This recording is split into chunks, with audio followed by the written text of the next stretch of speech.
Hop. Uyimizni gaz ro'yxatidan chiqaramiz. Ya'ni bunda bizga birinchi bo'lib nima kerak bo'ladi?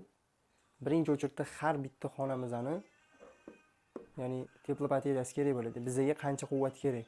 Ya'ni mana shu xonamizga, shu xonamizni isitish uchun qancha quvvat kerak? Mana belgilab olganmiz. Bu tomonda qo'shni devor, bu tomonimizda polni kvadrat holatida har tomonlama batarey bor.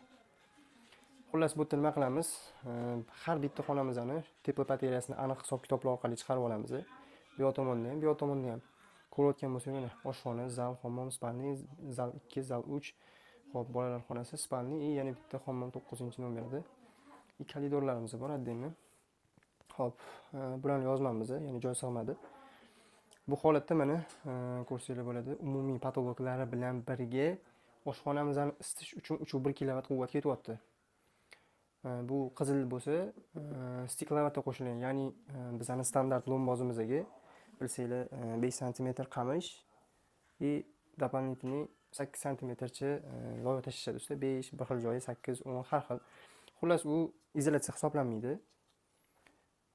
Общий shu turishida qurilgan o'limiz, standart qurilgan xonadonimiz 28 kW quvvat yeyapti. Mana bu kvadratlari bilan yozib qo'yganmiz. 28 kW quvvat yeyapti.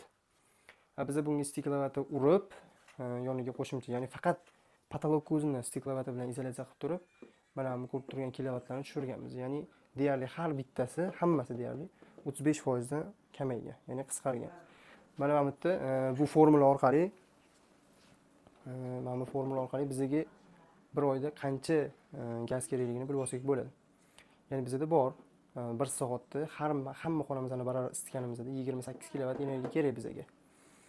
Bu energiyani xoh topli pol, xoh radiator har xil yo'l bilan olsak bo'ladi. Bizda 1 soatlik energiyamiz bor. İzolyatsiyasi 28, stiklovatda faqat patolog izolyatsiyasi bilan 18 kW bo'lyapti. 35% tejalyapti stiklovatida. Bizda umumiy 1742 kub chiqdi hozir. Mana shu formula orqali. Bunda nima qilinadi? Xullas bu yerda x o'rniga 28.4 yoki 18.6 izolyatsiya bo'lgan, izolyatsiya xoh xonani olasizlar, xoh umumiy uyga olasizlarmi? Bu yerga umumiy batarey, ya'ni batarey yoziladi. Xona yoki uy. 18 bu kunlik ish soati, ya'ni ataplini o'rtacha 18 soat yoqib turadi deb hisoblanadi. Uni ko'paytirasizlar, ya'ni bir kunlikni 30 ga ko'paytirib, bizda 1 oylik umumiy kilovat chiqarib olinadi. Ana undan keyin uni 808 kilovat, ya'ni bu 1 kub gazdan olinuvchi o'rtacha qiymat, ya'ni quvvat hisoblanadi. Bu gazni o'rnida boshqa pribor bo'lishi ham mumkin. Elektr energiyasi, ya'ni 1 ga 1 kilovatda hisoblanadi. Ya'ni 100 kilovat bo'ladigan bo'lsa, 100 kilovat energiya sarf qilinadi. Xoh boshqa ko'mir orqali umuman olganda har xil priborlarni qo'ysanglar bo'ladi bu yerga. Ya'ni o'rtacha necha kilovat beradi? Yani 1 kilosidan yoki 1 kubidan ko'mir bo'lsa, kilosiga misol uchun. Endi bu o'zingizga bog'liq, qaysi priborda hisoblashingizga qarab. Bu yerda oxirida kelib chiqadi bizda oylik gaz rasxod. Ya'ni bir oyda biz qancha gaz rasxod qilamiz? Ana o'sha 1 kuba gazni, ya'ni bizda 1141 chiqqan, 18.6 da 28 da 1742 kub chiqqan. Puliga chaqadigan bo'lsa, o'rtacha 2.090 ming so'm, 1.369 ming so'm.